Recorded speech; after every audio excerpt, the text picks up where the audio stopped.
सुबह के करीब 5 बजे का वक्त। मेरठ के पौश इलाके शास्त्री नगर का एज ब्लॉक, जहां हर दिन की शुरुआत शांति और सुकून के साथ हुआ करती थी, लेकिन 21 मई की ये सुबह कुछ अलग ही थी। अचानक से कई पुलिस की गाड़ियां एक आलीशान कोठी के बाहर आकर रुकती हैं। सायरन की आवाज़ें थमती हैं और आसपास के लोग अपने अपने घरों से झांकने लगते हैं। हर किसी के मन में एक ही सवाल था कि आखिर हुआ क्या है। तभी उस कोठी के अंदर से चीखने और रोने की आवाज़ें आती हैं और माहौल एकदम सन्नाटे में डर में बदल जाता है। जैसे ही पुलिस अंदर पहुंचती है, जो सच्चाई सामने आती है वो इस पूरे इलाके को अंदर से हिला कर रख देती है। शहर के जाने माने आयुर्वेदिक डॉक्टर अशोक सिंघल अब इस दुनिया में नहीं थे। उनकी मौत सामान्य नहीं थी, बल्कि बेहद संदिग्ध हालत में हुई थी।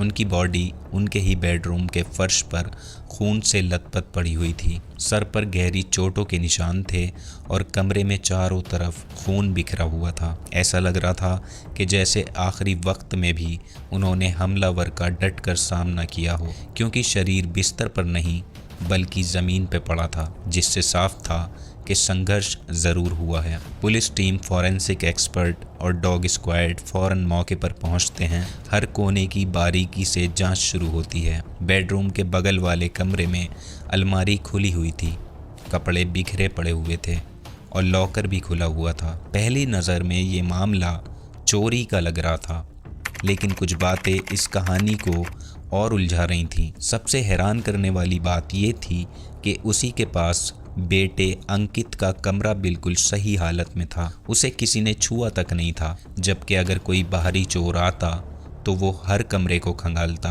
कमरे से डॉक्टर का मोबाइल और लैपटॉप भी बरामद हो जाते हैं, यानी कीमती चीजें वहीं पड़ी थीं। लेकिन लॉकर से करीब 1 लाख रुपए गायब बताए जाते हैं। जमीन पर एक खून से सनी अंगूठी भी मिलती है, जो परिवार के किसी सदस्य की नहीं थी। पुलिस उसे भी सबूत के तौर पर जब्त कर लेती है। दरवाजे के पीछे एक बेसबॉल बैट भी रखा था, जिस पर शक होता है कि शायद इसी से हमला किया गया हो। फिंगरप्रिंट एक्सपर्ट्स हर चीज़ से निशान इकट्ठा करते हैं और डॉग स्क्वाड घर के अंदर से बाहर तक घूमता है, लेकिन बार बार बाहर जाकर वो फिर से अंदर लौट आता था, जैसे उसे कोई बाहरी गंध नहीं मिल रही हो। इससे शक और गहरा जाता है कि हमलावर कोई बाहर का नहीं बल्कि घर के अंदर का ही जानने वाला है। इस बीच पुलिस परिवार से पूछताछ शुरू करती है। डॉक्टर के बेटे अंकित से जब सवाल किए जाते हैं, तब वो बताता है कि उसके पिता नीचे वाले कमरे में सोते थे, जबकि वो अपनी पत्नी दीप्ति के साथ ऊपर वाले कमरे में सोता था। वजह ये थी कि डॉक्टर को रात में कई बार उठकर सिगरेट पीने की आदत थी, जिससे धुआं ऊपर तक आता था, इसलिए दोनों ऊपर सोते थे। अंकित बताता है कि सुबह करीब 5:15 बजे उसकी पत्नी दीप्ति दूध गर्म करने नीचे आई थी। तभी उसने देखा कि कमरे का दरवाज़ा खुला हुआ है और अंदर अंधेरा है। उसने आवाज़ दी, लेकिन कोई जवाब नहीं मिल पाया, और जैसे ही उसने लाइट ऑन की तो सामने का नज़ारा देखकर वो सन रह गई। उसकी चीखें निकल गईं। डॉक्टर का शरीर खून से लथपथ ज़मीन पर पड़ा था। वो डर के मारे ऊपर भागती है और अंकित को जगाती है।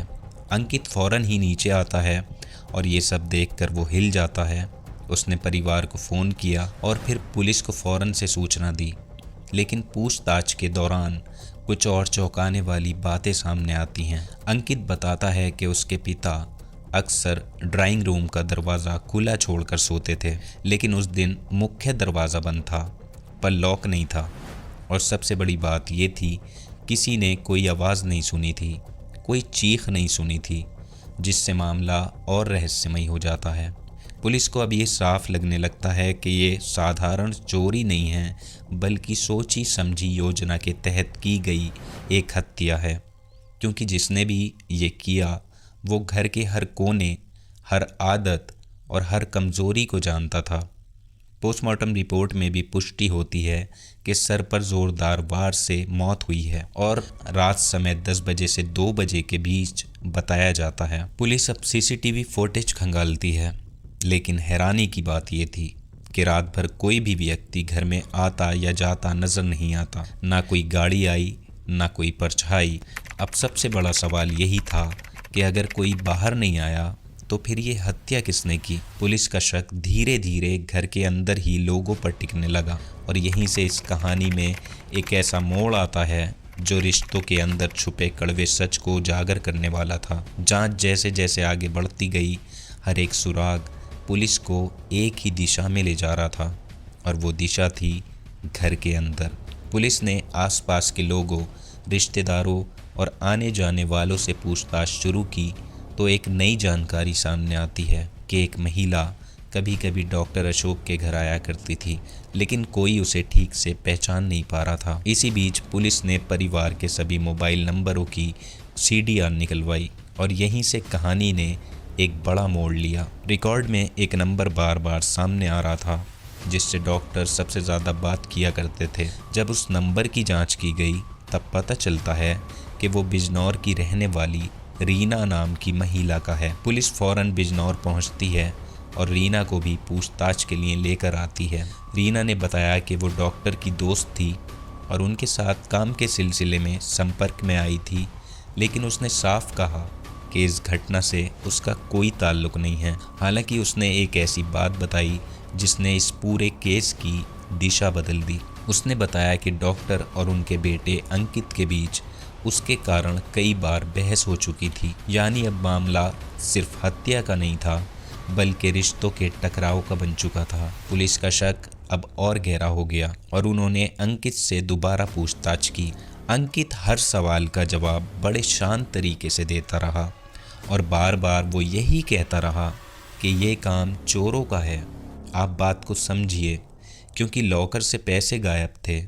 लेकिन पुलिस को ये कहानी अधूरी लग रही थी क्योंकि सीसीटीवी फुटेज साफ बता रही थी कि उस रात कोई भी बाहर से घर में अंदर नहीं आया है और ना ही कोई बाहर गया है। यानी जो भी हुआ है घर के अंदर ही हुआ है।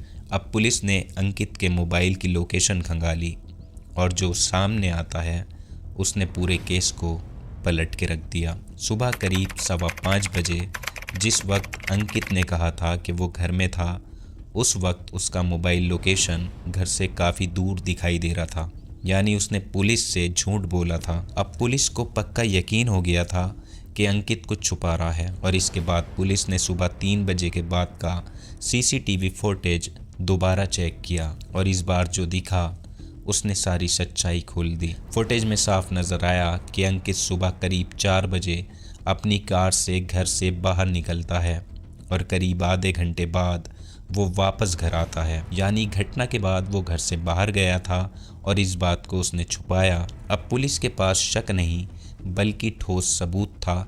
26 मई को अंकित को हिरासत में लेकर कड़ी पूछताछ की गई और इस बार पुलिस ने सवालों के साथ सबूत भी सामने रखे। मानसिक दबाव बढ़ता गया और आखिरकार अंकित जो है वो टूट जाता है। उसने धीमी आवाज़ में कहा, मैंने ही अपने पिता को मारा। ये सुनकर हर कोई सन रह गया, लेकिन असली वजह भी सामने आनी बाकी थी जो आपको भी हिला देगी। अंकित ने बताया कि उसके पिता अशोक सिंघल की पत्नी की कई साल पहले मौत हो चुकी थी, जिसके बाद वो अंदर से अकेले हो गए थे और इसी दौरान करीब 2 साल पहले उनकी मुलाकात रीना से हुई जो दवाइयों के काम से जुड़ी थी और धीरे धीरे दोनों के बीच नज़दीकियाँ बढ़ने लगी। दोनों अक्सर फ़ोन पर बात करते, साथ में बाहर जाते और वक्त बिताते। ये सब अंकित को बिल्कुल पसंद नहीं था। उसे लगता था कि इससे परिवार की इज्जत और उसकी अपनी स्थिति पर भी असर पड़ेगा और कई बार उसने अपने पिता को समझाने की कोशिश की, लेकिन डॉक्टर ने उसकी बात को नज़रअंदाज कर दिया। धीरे धीरे ये बात झगड़ों में बदल जाती है। अंकित का गुस्सा बढ़ता गया और उसका शराब पीना भी बढ़ गया। हालात यहाँ तक पहुँच गए कि वो बीमार पड़ गया और कुछ वक्त अस्पताल में भी रहा। इसी दौरान रीना कुछ दिनों के लिए घर में भी रही, जिससे अंकित का शक और गुस्सा चरम पर पहुंच गया। उसे डर था कि कहीं उसके पिता रीना से शादी ना कर लें और संपत्ति का बड़ा हिस्सा उसके हाथ से निकल जाएगा। और 19 मई की शाम दोनों के बीच इस बात को लेकर ज़ोरदार बहस होती है। अंकित ने अपने पिता से साफ कहा कि वो उस महिला से दूर रहें, लेकिन डॉक्टर अशोक गुस्से में आ गए और उन्होंने अपने बेटे को डांटते हुए ये तक कह दिया कि अगर उसे पसंद नहीं है तो वो ये घर छोड़कर चला जाए। बात इतनी बढ़ गई कि उन्होंने अंकित को थप्पड़ भी मार दिया और सुबह तक घर खाली करने की चेतावनी दे दी। ये बात अंकित के दिल में तीर की तरह चुभ गई। वो ऊपर चला गया, लेकिन अंदर ही अंदर गुस्से में जल रहा था। रात गहराती गई और उसी गुस्से में उसने एक खौफनाक फैसला लिया। देर रात जब सब सो रहे थे, अंकित नीचे आता है और मौके का फ़ायदा उठाकर अपने पिता पर पीछे से वार करता है। बेसबॉल बैट से सर पर कई बार वार किए, जिससे उनकी मौके पर ही मौत हो गई। और इसके बाद उसने पूरे कमरे को ऐसा दिखाने की कोशिश की जैसे चोरी हुई है। अलमारी और लॉकर खोलकर सामान बिखेर दिया और कुछ पैसे भी निकाल लिए ताकि मामला लूट का लगे। फिर सुबह होने से पहले वो घर से बाहर गया ताकि शक उससे हट जाए और वापस आकर ऐसा दिखाया जैसे कुछ हुआ ही नहीं है। लेकिन सच ज़्यादा देर तक छुप नहीं पाया। इस तरह एक बेटे ने अपने ही पिता की जान ले ली थी। सिर्फ गुस्से, जिद और डर की वजह से ये घटना सिर्फ एक हत्या नहीं थी, बल्कि रिश्तों के टूटने की कहानी थी, जहां संवाद की कमी और गलत फैसलों ने एक पूरे परिवार को बर्बाद कर दिया।